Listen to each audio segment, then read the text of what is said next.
14:20 a.m. WFLC Flint.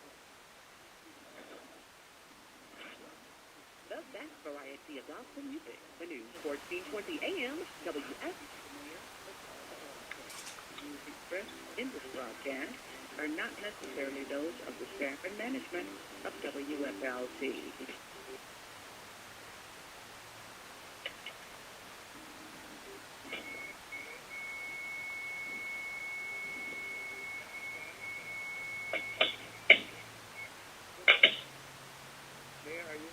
Yes, I'm here. Good morning. Good morning. Are we live on the air yet?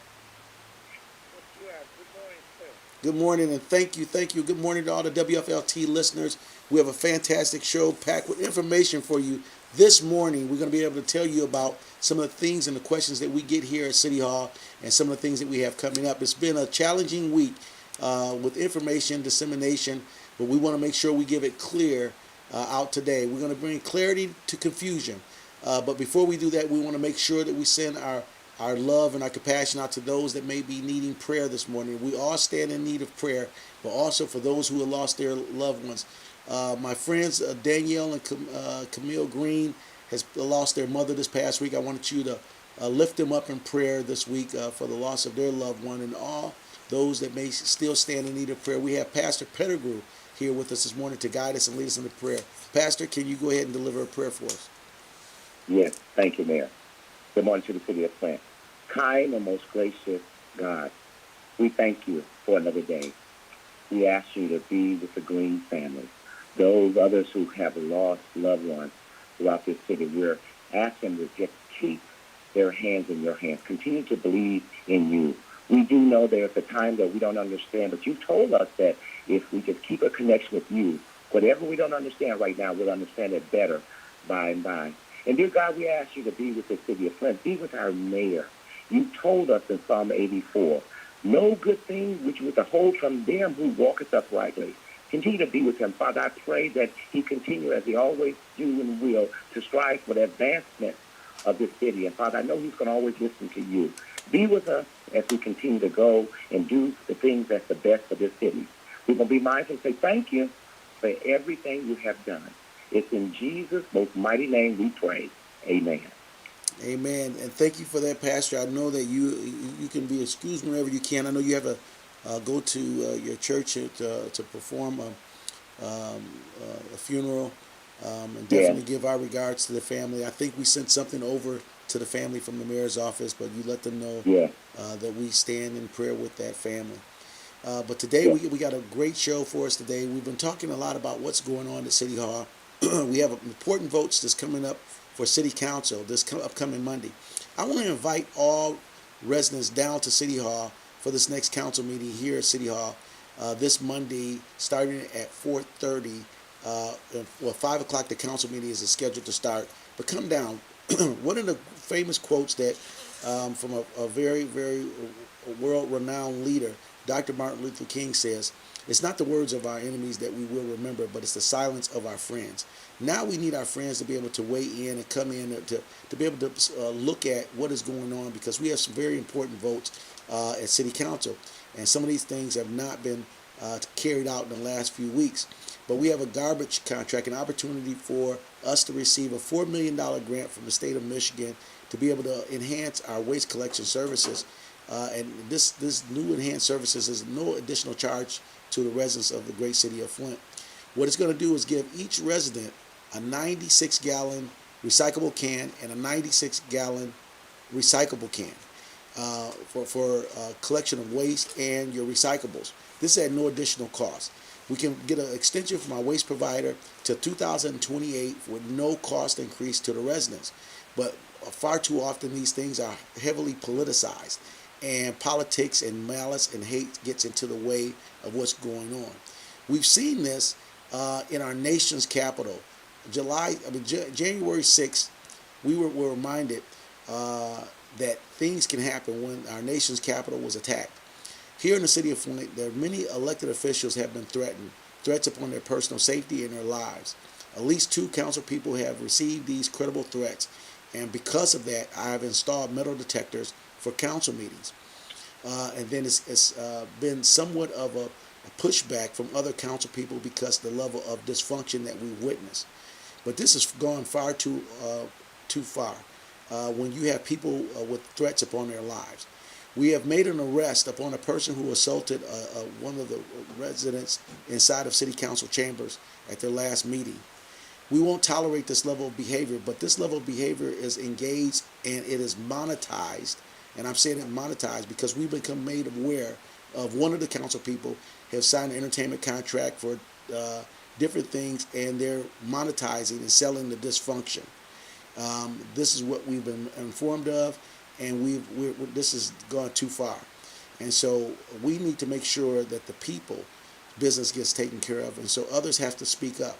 From our faith community, from our educational community, elected community, and other leaders, we need to make sure this dysfunction doesn't continue. It's not funny.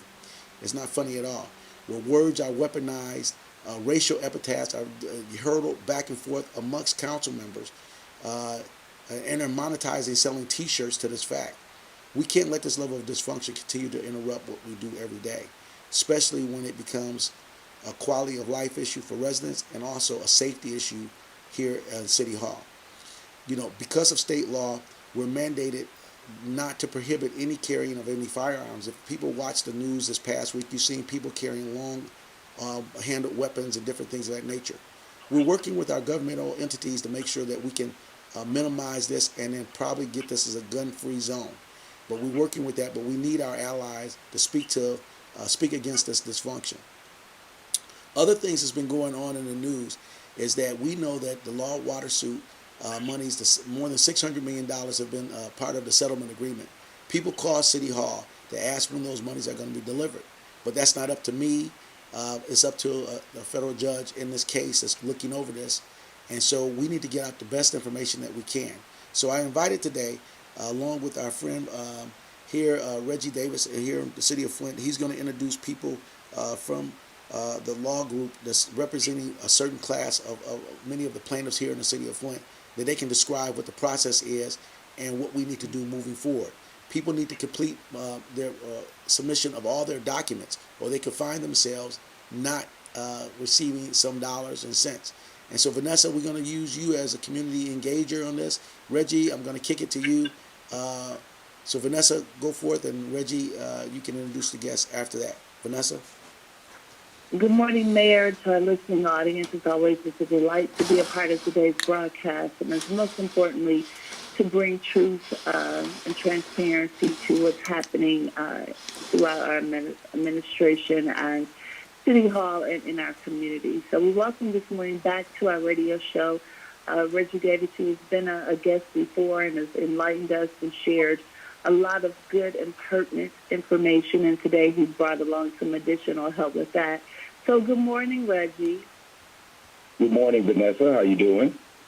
I'm well. Thank you so much for joining us again to share the needed information and to share the clarity that our residents may need concerning this water settlement. You brought some guests on with you today. Could you please introduce them to our listening audience? Yes, I brought with me today Paul Napoli, chief partner of Napoli Skolnick law firm, one of the co-lead counsels in the Flint water crisis case, and Patrick Lanciotti, one of the lead attorneys over the Flint water crisis case from Napoli Skolnick. Wonderful. Good morning, Paul, and good morning, Patrick. We thank you so much for joining us today. Good morning, Vanessa. Good morning, Reggie. Good morning, Mayor. This is Paul Napoli. I hope everyone's doing well this morning. I was kind enough to be invited on the show by Mayor Neeley, and I want to talk just a moment about Flint settlement and the process. As most of our clients know, and a lot of people in the community may not know, the Flint settlement was a private settlement with the state of Michigan, and the federal court in Ann Arbor established a process by which to get settlement dollars out to the community. And that process involves a special master that is overseeing a private administrator who is collecting documents and tallying up how much money everyone should be allocated as part of the settlement. And the first part of the process was registration. That part of the process has closed, and most everyone has registered with the special master and the claims administrator in this private process. But they're now in the process of looking and tallying all the different claims materials. And it's our anticipation that if things go smoothly, that payments will start rolling out next quarter, in somewhere in February or March of next year, so a few months away. And one of the things that is very important, that is, if your lawyer is trying to reach out to you, or you have not talked to your lawyer in several months, to reach out to them to make sure that all your documents are in order. The special master is very attuned that everybody who's registered and submitted a claim get paid, and she's making sure that all the materials are in. But not everyone is responding. And so the special master doesn't want to leave anyone behind. And so unless everyone responds, there may be some delays in payment, and we don't want that. Or what could happen is she may deny payments for not providing materials. So there are simple things that are missing, and I'll turn it over to my partner and who's running the Flint case with me, Patrick Lanciotti. He will tell you the types of things that are missing. They're very simple things. Patrick? Yes, good morning. Good morning to all, and good morning to the city. So we're primarily seeing, as Paul alluded to, two groups or two different categories of what's called deficiencies, issues that we're seeing with the claim forms that claimants and residents in the city of Flint are submitting. The first, I'll start with proof of identity. This should be a pretty easy proof document to submit. It can be a driver's license. It could be a state identification card. It could be a birth certificate for a minor child. Some of the issues that we're receiving from the claims administrator is that a resident may have submitted a copy of a driver's license several years ago, and unfortunately the process has taken a bit longer than everyone has anticipated. So that record, that driver's license, that state ID card may have expired, and the claims administrator is asking for those residents who have submitted an expired license or ID card to resubmit their current driver's license or proof identification document. So if you think you may have submitted a document several years ago to your lawyer or on your own behalf, and there's a concern, or you receive a notice from your lawyer that there's an issue with your identification proof, please be sure to collect that information and get it over to your lawyer as soon as possible, because as Paul alluded to, without these proofs that are required, there's a very good chance, unfortunately, a claim will be denied. The second category of deficiencies, very common deficiencies that we're seeing, which again is something that we think should be pretty easy to help cure for residents, is a proof of exposure within the city of Flint during a certain time period. The settlement agreement calls for exposure to Flint water provided by the city during the time period of April 25th, 2014 to July 31st of 2016. We're seeing a lot of exposure proof that's submitted for a time period after that 2014 to 2016 timeline. So, examples of proof documents that are acceptable to the claims administrator include a water bill during that time, any school records for minor children during their academic years from 2015 or 2016. It could be a letter from your employer stating that you were working in a certain location during that time. And quite honestly, the easiest proof to to help satisfy this exposure requirement would be a tax return. If you have a 2014, 2015, or 2016 tax return that shows an exposure address or a residential address within the city of Flint, and if you have minor children that are listed as dependents on that tax return, that will satisfy your proof obligation. We all, we understand that it's been several years now, and trying to dig up certain documents to help prove your exposure at a location can be very challenging. But there are options in addition to the tax return. If you have a deed to your home in Flint, if you have a lease agreement, or if you have a letter from a landlord, or even a mortgage statement, that would qualify as well. So any document that shows yourself with your name or your family members at a residence in Flint, again, during April 25th, 2014 to July 31st of 2016, would satisfy that exposure requirement. So we understand, again, the challenges that are associated with this. The special master and the claims administrator is working with residents and claimants and the law firms to try to make sure that everyone is getting paid, but we do have to make sure we satisfy both the identity requirement and the exposure requirement. So, Patrick, let me just jump in here and ask this question here.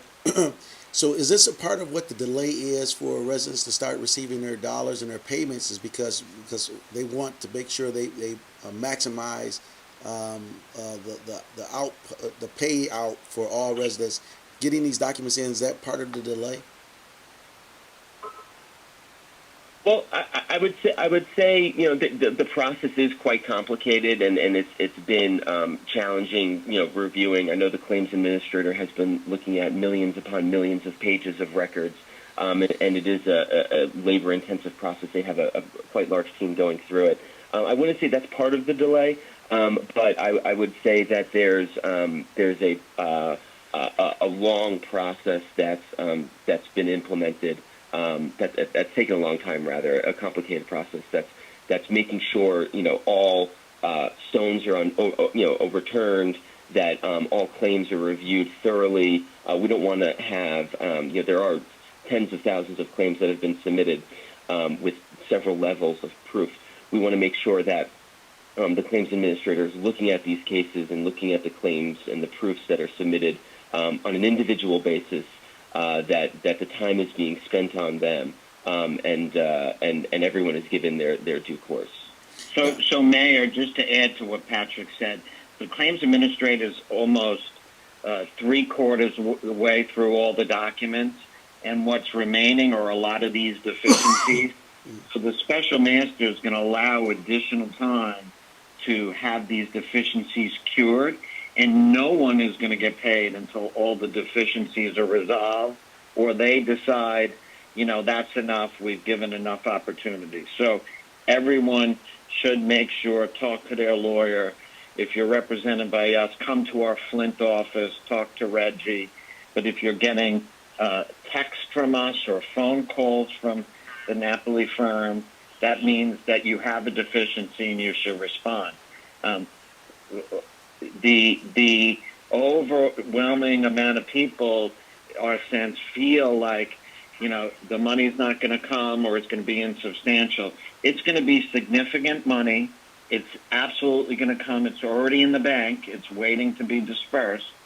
Significant money is coming to the children and less so to adults, but it's tax-free. It's a lot of money in anybody's book. So we need to all, as a community, make sure that everybody's completing their deficiencies so the money can get paid out sooner rather than later. Yeah, and that's the goal, because it's sitting in a bank account, right? Literally. So I got a couple of questions. One is if residents are not represented by any particular law firm, that some have not signed up with any particular law firm, where do they go and who do they call to find out if they have any deficiencies, or if they have submitted all their forms? Where can they call to find out about their situation if they don't have a lawyer? So there are several thousand people who do not have a lawyer. There is a claims administrator phone number. I don't have it handy. Maybe Reggie has it handy, or Patrick.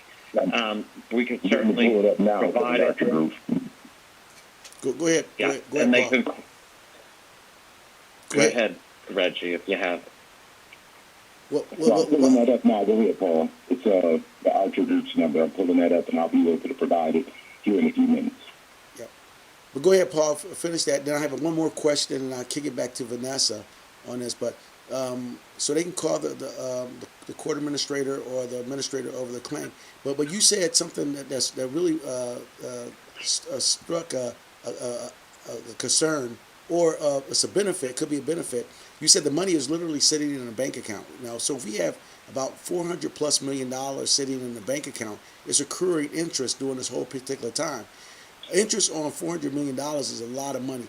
So what happens to that additional dollars, beyond the amount of the settlement that goes in, but additional benefit from interest? Where does that money go? So it's closer to $600 million sitting in a bank account. Okay. And that money is earning interest. It's invested in treasuries, and it's being closely monitored by class counsel and the court. That money will also be part of what will be handed out to the community. So it is earning interest, and that's great, but it's not going to be dispersed until all these deficiencies are resolved. And the important thing to remember, too, is this is a partial settlement. There still remains Veolia is a major defendant still in the litigation, and we're getting ready to go to trial. And also the U.S. government and the EPA for what they have failed to do in Flint to protect the citizens. So once you have your claim form in, and once everyone knows what you qualify for, you'd be entitled also to these future settlements and not have to do anything else. So there's a lot of good reasons to finish your deficiencies now, to help everybody else in the community get paid, to get you paid, to be prepared for these additional settlements. Those are certainly good reasons. As we continue our journey from crisis to recovery, Flint is doing so much better than it was. But people call City Hall all the time asking these questions, and I want to make sure that we can provide them with the good information. That's why I've dedicated this particular show to that effort. But if you guys are willing, we'll probably try to schedule a special show talking about all of these things when we have more time to be able to engage in it, and then also have people to be able to ask questions that they have. Vanessa, what is one of the questions when people call City Hall beyond when the money is going to be delivered? What is the bigger questions that they're asking? Yeah, well, in essence, I remember the movie, and it was basically show me the money. And so I think that that's the resounding question of the residents. But there are some particular cases that I'm aware of. For example, a young woman who lived with her father during the time, very busy, single working mom of 4. Her father registered himself. He was very ill during the crisis. He registered himself and the children. The father has since passed away, and the daughter has, gained, the assets to the father. She's living in the property, and she's like, he handled all of that. I don't know what to do. So what would you say in a case like that? So if they're represented by a lawyer, they should call their attorney and tell them, what has happened, and they'll assist them in getting all the information. If she doesn't know who his lawyer was, she can simply call the claims administrator, explain what her circumstances are, and the claims administrator could provide either the name of the lawyer or instructions on how to move forward. If she continues to have a problem, we're happy to try to help her. She can call Reggie, and Patrick, Reggie, and I will help them. Okay, so let's first deal with that number, the claims administrator. Reggie, do you have that available for us? Yes, the number to the claims administrator, Archer Systems helpline is 800-493-1754. That's 800-493-1754. 888-952-5854. And as Paul said, Additionally, Reggie, Sorry, I go want ahead. you to give your phone number.